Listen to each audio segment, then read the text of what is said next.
culture out in the open in everybody's face. Some examples is Mardi Gras for the Big Easy, Cinco de Mayo for Mexico, um, the Chicago Steppers, right? The California Sea Walkers and Bee Walkers.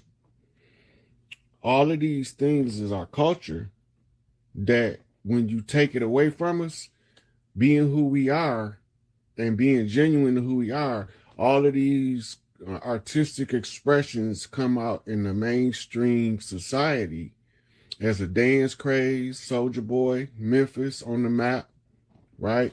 When he come out and did all of their children was doing this Superman.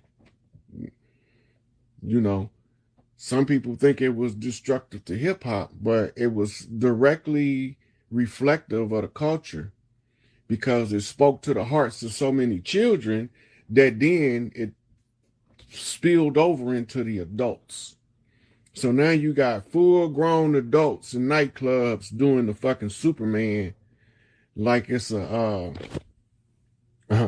like it's a adult dance. It was done to unify the children and using the spirit of the art, right? Now y'all looking all in my closet.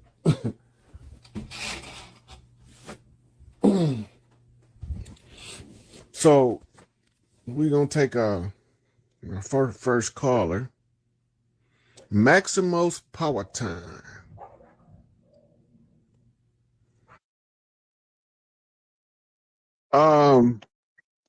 Well, while I'm waiting to see if they make this connection and he come in, October, we got a lot of stuff being revealed that the average person is not seeing.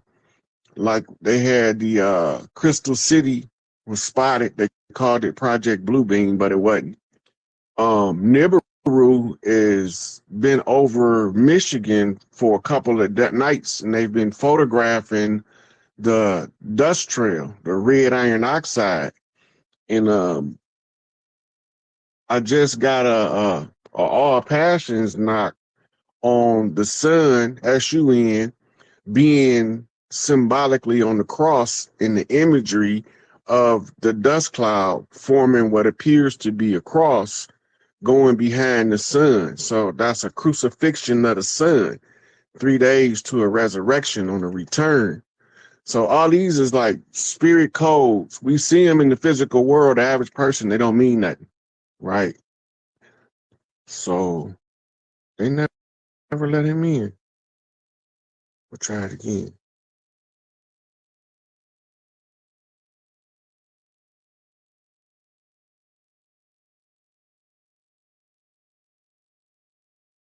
Yeah, let him in this time.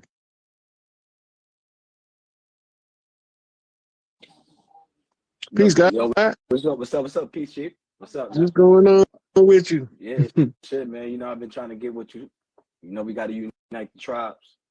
Yeah, I can see it in your face. You know, you one of the Eagle Clan. I've been on a journey, man. With my mom's right now. We on our way headed to South Carolina. What's your totem? You know what your totem animal is? Nah. You look like you like from the bird clan, like your totem animal should be an eagle. An eagle or a hawk. Yeah. That's what I was saying, hawk. Because I found the hawk feather. Yeah, they talk to you. Right. You see them. You see your totem animal in visions. You know you gotta be cautious with that because they don't want us having no hawk and eagle feathers. Them motherfuckers lock our ass up. I already know, and that's how they distinguish us.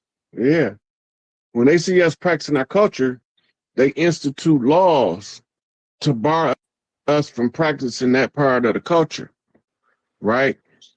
And if they already know what you're gonna do, they make it illegal. So when you do it, you're doing it because it's your nature. Absolutely. No thought involved. Following your culture, being who you are, but they made this part of it illegal. That's how they declare war. Every warrant is a rant, a war rant, an ongoing declaration of war on the chiefs, the princes, and the people of the land. And I feel it running through my blood. Mm-hmm. I feel it. I've been having ascension symptoms and everything due to it. You get what Yeah. I'm saying? Everywhere I go. Just remember, the tree is the most stable energy. I know that's what I be doing. I grasp the trees for my energy and I speak You to got them. chakra in each one of your palms. You got a chakra. Right? You got chakras at the bottom of both of your feet. I know I heard Dr. B speaking on that earlier too. I know that was you Right. speaking. No, that's an old live I was watching earlier because I was putting my step pops on tour with you and Dr. B, and y'all was speaking about the chakras at the bottom of the feet. Mm-hmm. That was with you, Dr. Phil, and Brother Rich. Now remember, be serious. One side of your body is ascending and the other is the receiving, the same as the poles on the battery. When you put your feet to the earth barefooted and your palms to the tree, you just grounded your energy to the most stable two sources known to man. And I feel like that's the only thing that really gives me that my true energy and let me know that I'm on my right path. The earth speak back to me. Do you remember about 25, 30 years ago, they had all these pale faces chaining themselves to the trees, trying to stop them from cutting them down. They was camping out in the tops of trees, trying to stop them from chopping them down. Yeah, that was like they was calling them crazy. Yeah, and they was calling them crazy tree huggers, right? They could not control the impulse to protect the forest because the trees know who is willing to put their life on the land and protect the forest. So the vibration go out to Mother Earth and the ground. She say, send these people over here that is going to put their life on the land and protect the tree. They couldn't control that shit. If you're going to be on the land going to use you where it needs you. I know, and that's what the land been doing me. I'm from New York, I'm from Brooklyn, but I'm down in Jacksonville, Florida right now because the land called me down here to my ancestral land, you know, reclaiming my birthrights on every part of the land. Before I got down here to Jacksonville, I was in San Diego. So I went from Brooklyn to Jacksonville to San Diego, back to Jacksonville. Now I'm about to head to South Carolina to another part of our ancestral lands. I feel like I gotta lay my feet on all of the ley lines and like receive all of the grid energy from the ground and from the trees, wherever they call me. Look, you zigzagged across the land in a specific pattern.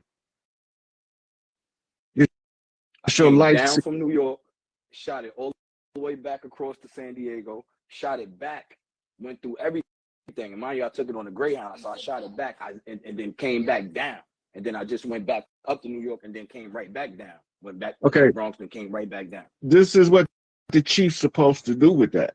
You travel in the land for a purpose. This is the critical part of the culture we have to remember as we teach the young chiefs how to reclaim the land. You put a sigil on the land because Big Mama driving your energy. Now, absolutely, you get the map and you get you a clear sheet and a dry erase marker. Draw the sigil. Follow the points that where you travel to. It's going to make a sigil. Once you get the sigil, first you do an image search because you might find out that the sigil already exists somewhere. Yeah, absolutely. Right? If that's called an ancestral message. You have to study it. Only you can tell you what it really means because it's your sigil. I can tell you what it looked like to me, but you're the only one can give it the definition because it's your life path pattern sigil. Your life path is the journey that you travel. Right? Absolutely. You was told to make certain stops. Those are called key places. When you stopped in the key places, you had to reside for a minute. Yeah, they did that to me when I went through Texas. They made me stay in Dallas for a little while. Mm-hmm. When I went through so Tennessee, everywhere you had what's called an unexpected extended stay, that's a dot on the map in the journey. So like, let's say you were supposed to pass through Texas and you supposed to just stop to get gas, but you end up being there for 2 days, right? That's how she holds you to put another dot. Now, later on, it's going to be some other chiefs that you ain't never met before that's going to be doing the same thing. They going to be doing it by either another elder that they talk to tell them, but y'all going to have the same sigil, but y'all going to be to touch different parts of the land. Absolutely. And that's how Right. crazy a part of this part of my journey is, because this is like a part of my journey. Like, I'm with my moms right now. You feel me? I got taken away from my moms when I was 5 years old. I found my moms back on my own when I was 14. So I'm with my moms right now. Mom, say what up the rod. Hey, she kept up the speaker. I can't hear nothing. I can hear you now. Okay, blessings to you. I'm always ahead of yours. I'm always putting Florida water on you on TV. I'm always touching you. I'm always praying for you. I love you, and I thank you so much. I thank you so much. You something else. How can I lose with that kind of love and energy I know behind me? that's right. You can't. You can't. You can't. But I'm telling you, you've been with us every single day on this journey. Like my son told you, we've been all over getting all these downloads. We've been even sharing what we have and leaving the things behind that need to be left behind. So you see, grandma, she go everywhere with us right here. That's the matriarch right there, South Carolina. And so she is the one that's giving us all our clues, giving us our fire and everything. But most of all, the love for ourselves. So your son said y'all going to South Carolina soon. Yeah. Yeah. It's a Gullah Geechee family there. I don't know who they is, and you don't know who they is. Okay. But this is what you're going to ask for: the big mama with the chocolate skin and the white hair. Big mama with the chocolate skin and the white hair. Okay. Right. You're going to know that it's the right one because she's not going to look old, but her hair is going to be snow white. Makes sense. Right. And she's going to give you your mission, your purpose Okay. in restoring the matriarchy. Yes. Now, she might not talk straight English to you. She might talk coded to you. Maybe like this. Kalbania sotu diatakata majo. Bobiata hatsata koto niata jatutoto. Aniato uva sakaniata. That's what I got. And then when you talk to her like that, she gonna talk to you back just like that, straight. Yep. Because she'll know that you remember the old ways. Yes. Yes. And then she gonna know who sent you. This is gonna make everything exactly worth being back in this round for. After having 9 children, I'll have 8 grands.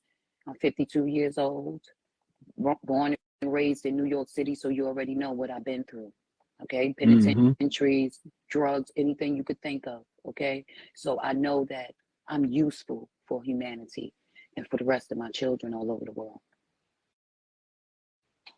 And you can't argue with that. That's how we get to see. Everybody wants somebody to be perfect. You have to work towards perfection. And in the journey and the path, it don't mean you ain't gonna get dirty along the way. You're gonna get filthy. Because you're gonna make mistake after mistake because you're learning. Yeah, and the best part of it is learning yourself within all being squeezed and perplexed and crushed down. The biggest part of my journey that I learned was learning myself while I was going through these things. What were my thoughts? How was I feeling? Even about family members that don't believe in this, family members that just, and being able to set that to the side. But everything's going well. For the ones who don't believe, it ain't their time yet. Yes. Especially if you know they part of the clan. They need to see the clans recovering from the slumber. My son say that all the time. And that's why he feels so empowered to keep moving and not have no relationships. He's a beautiful young man. He's not even with his children, and he's with me. So I know this is my Haru, out of all of my sons and out of all of my children, I have this one designated to me that is Maximo's Power Houghton, and he's on his father's side is Power Houghton, and my mother and everybody's from South Carolina. Yeah. Yeah, your That's probably why masculine you get drive. the message to ask for the lady with the chocolate skin and the white hair. Yes. You Yes. might have to go find her in the church somewhere, I believe it. but she'll be the church mother, and everybody will appreciate her wisdom and guidance because she was guiding them from the inside of the church while the devil was spitting venom from the pulpit. Mm-hmm. And she That's why, made it through all of that. and that's why we always had a section of church mothers in there because they know the devil gonna be spitting the lies from the pulpit. We are not allowed to openly tell each other who we is without getting murdered. Mm. So the big mamas in the church just kept cultural practices alive because one of them gonna raise a chief that's gonna remember the old ways and see where they at. Mm-hmm. And this is how Mm-hmm. we gonna be refining the big mamas across the land. Yep. So all of the work is actively in progress, but we can't see it because it's not played out in the public as a spectacle. Mm-hmm. But what's in the public is what's in the public domain. We use social media to follow our oral tradition to inform the clans across the land that we back for every motherfucking thing they owe. Yep. Yep. It's absolutely true. So people don't understand why I don't have gatherings in places. See, they want that because that's how they gonna say you running a cult and trump Yes. up a case on you. Mm-hmm. Mm-hmm. Right. So I already done seen it too many times. I seen what they done to John Africa Yes. Yes. in Philadelphia. Mm-hmm. I seen what they done to David Koresh. Right. I seen what they done to Rashad Jamal. Yes. I seen what they done to Malachi Z. York. Right. I seen what